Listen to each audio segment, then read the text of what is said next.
Every time that Zelenskiy comes to this country, he walks away with $60 billion. He's the greatest salesman ever. He needs another $60 billion, else it never ends. President Trump, this is not true. It's not actually $60 billion. President Biden and his team, or also President Trump and often his team, they often speak about Ukraine in a very inaccurate way with misleading information. And one of the cornerstone of this is the amount of money that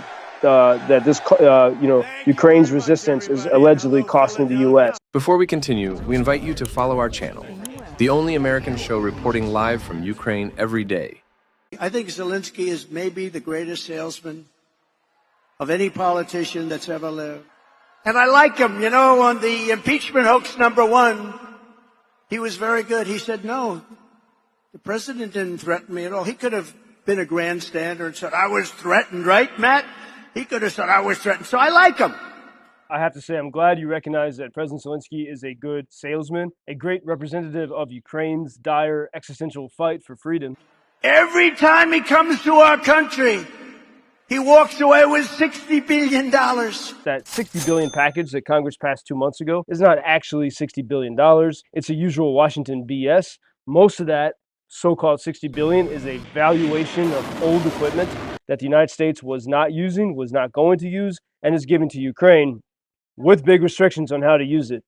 And additionally, much of that so-called $60 billion in aid is actually to buy new weapons for the United States, money that the Pentagon would have been spending anyway, even if there was no Russian war right now upon Ukraine.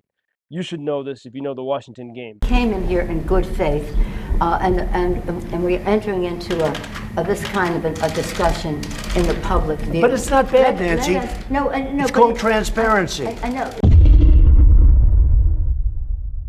And you're wrong again, President Trump. And he gets home and he announces that he needs another $60 billion, else it never ends. It never ends. You mentioned another $60 billion. It never ends. That was actually $50 billion agreed at the G7 summit in Italy. And that's not American money at all. It's frozen Russian assets that have been sitting for 2 years in the West. And the idea is, why not let Russia pay for the damage they're causing to Ukraine?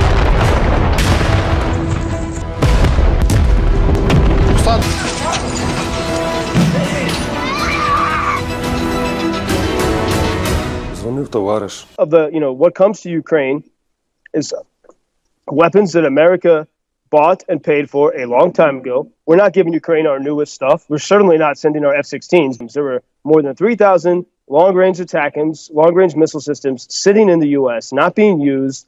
Many of them past their date of expiration.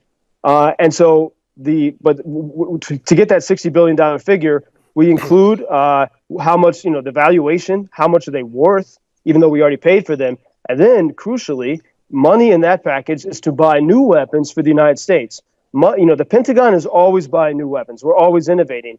And so right now, when the Pentagon buys new weapons, they shove it into the Ukraine package. But we would still be spending that money anyway to protect the United States. So that figure... He walks away with $60 billion. ...is absolutely 100% misleading. The United States is actually benefiting. In fact, 2023 was the best year ever for sales of American defense products.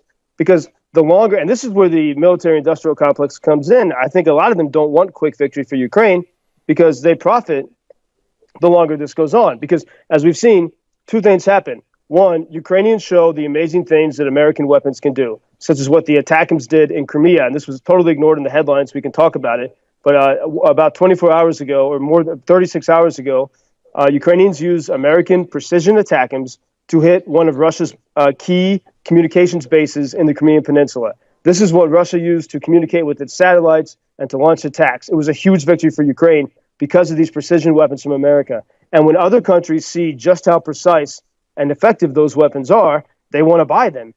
Then secondly, another thing happens. The longer this goes on, the more Poland and Germany and other countries get afraid of the Russian threat, that this won't be solved soon, the more they want to buy weapons from America. So the American defense industry has a great incentive to give Ukraine enough to stay alive, but then to keep this process slow and to push victory off so that Europe and the West get afraid so that they buy more American weapons. That's what's happening.